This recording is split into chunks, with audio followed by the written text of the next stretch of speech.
us look at our social systems theory through families. So, of course, when we talk about social systems theory, we always have this boundary piece that separates it from other social systems. And so when we talk about family, you can think about it in this way. When you visit someone's home, you're more than likely to be treated as a visitor. That is, you're treated differently than a family member. Over time, you may be expected to get something that you want. The family accepts you into their home. The comfort level goes up.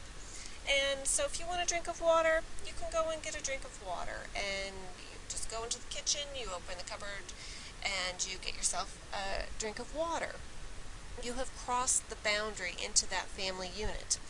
And you are treated in a limited way as part of the family. Now, when families are joined, that becomes a whole nother issue. And navigating those many different boundaries can be a significant challenge. And they can include a variety of ways that someone is identified as becoming a member of that family. And they can be physical structures, they can be symbols and actions, as well as verbal and written communication. So the ceremony, the taking of someone's last name, wearing a ring that demonstrates to the rest of the world that you were joined. I'm trying to think of something else.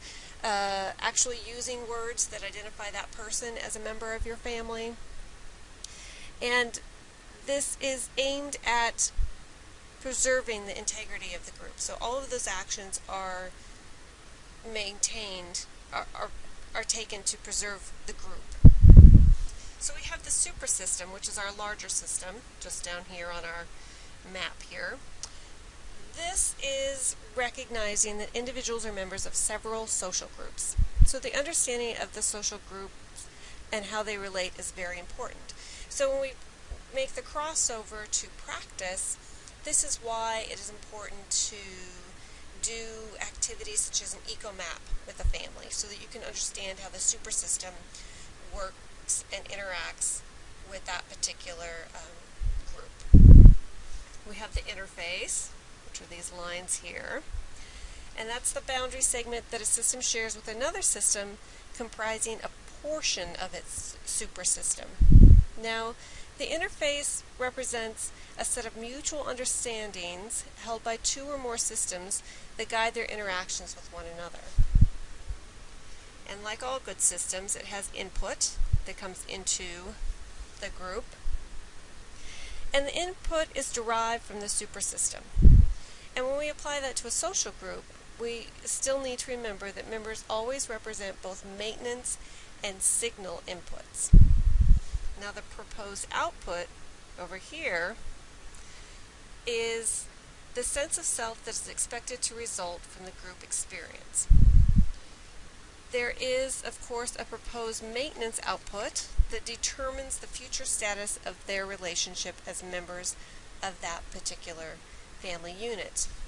And then we also have conversion. So what comes in can get converted within the system and come out in a different format. So, for example, different roles that individuals play. So in a family, a woman could take on the role of a wife and a mother, where in the larger super system, she may be a corporate executive, but that is within this system, and when she enters into this system, she is again a wife and a mother.